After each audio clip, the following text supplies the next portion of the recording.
उत्तर प्रदेश के लखीमपुर में किसानों को कुचलने के मामले में केंद्रीय मंत्री अजय मिश्रा टेनी के पुत्र आशीष मिश्रा की मंगलवार को जेल से रिहाई हो गई।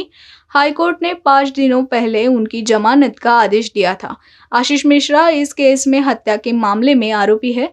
आशीष मिश्रा की जमानत का आदेश यूपी में विधानसभा चुनाव के पहले चरण के मतदान के दिन 10 फरवरी को आया था और आज 15 फरवरी को जमानत हुई है। आशीष मिश्रा के वकील अवधेश कुमार सिंह ने समाचार एजेंसी ANI से कहा कि कोर्ट ने 3-3 लाख रुपए की 2 जमानत की मांग की थी, लेकिन शहर से बाहर जाने पर कोई पाबंदी नहीं लगाई है। केंद्रीय जांच एजेंसी यानी CBI ने तमिलनाडु में एक किशोरी की आत्महत्या के मामले की जांच अपने हाथ में ली है। इस किशोरी का एक वीडियो भी सामने आया था जिसमें उसने हॉस्टल में दुर्व्यवहार और धर्म परिवर्तन के प्रयास का आरोप लगाया था। गौरतलब है कि तमिलनाडु की 17 साल की स्कूली छात्रा की आत्महत्या के मामले में मद्रास हाईकोर्ट ने CBI जांच के आदेश दिए थे। हॉस्टल वार्डन पर आरोप है कि उसने छात्रा को परेशान किया और जिसके बाद उसने सुसाइड कर लिया। हाईकोर्ट ने आज इस मामले में CBI जांच के आदेश दिए हैं। शिवसेना सांसद संजय राउत ने आरोप लगाया है कि महाराष्ट्र में विपक्ष के नेताओं के खिलाफ केंद्रीय एजेंसियों का इस्तेमाल किया जा रहा है। उन्होंने कहा कि राज्य की सरकार गिराने के लिए केंद्रीय एजेंसियों का उपयोग किया जा रहा है। झूठे आरोप लगाकर नेताओं पर दबाव बनाया जा रहा है। महाराष्ट्र की तरह बंगाल में भी वही हालात है। राउत ने कहा कि पिछले कई दिनों से शिवसेना हो, ठाकरे परिवार हो, आनंदराव अडसूळ, रवींद्र वायकर, अनिल परब, भावना गवली, NCP प्रमुख शरद पवार के परिवार के साथ कई लोगों पर केंद्रीय एजेंसियों से हमला हो रहा है। यह अपने आप में चिंता की बात है। उन्होंने कहा, इसके पीछे संदेश साफ है, आप सरेंडर हो जाइए या हम आपको गिराएंगे। इसलिए बीजेपी की ओर से सरकार गिराने की तारीख दी जा रही है। बीजेपी नेताओं ने कहा कि 10 मार्च को यह सरकार गिरेगी। आपने किस आधार पर ये तारीख दिया?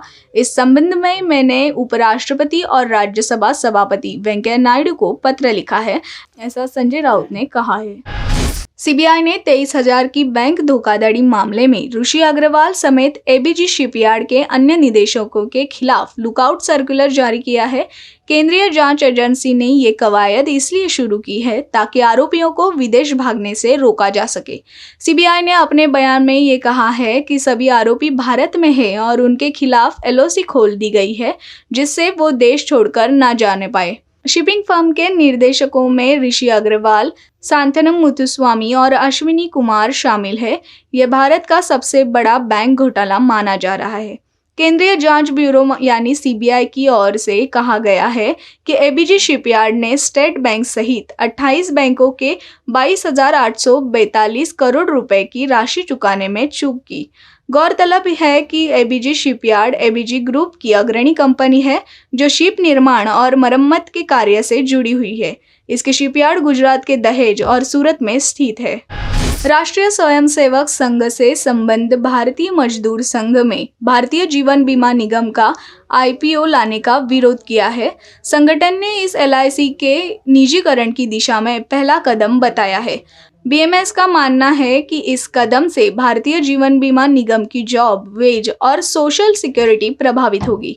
भारतीय मजदूर संघ के महासचिव विनय कुमार सिन्हा ने NDTV से कहा, हम LIC के IPO लाने की निंदा करते हैं।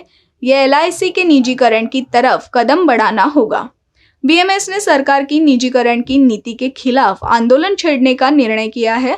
संघ 17 नवंबर 2022 को सरकारी कंपनियों के निजीकरण के खिलाफ रैली आयोजित करेगा, जिसमें इंश्योरेंस सेक्टर से जुड़े लाखों कर्मचारी और इंश्योरेंस एजेंट भाग लेंगे।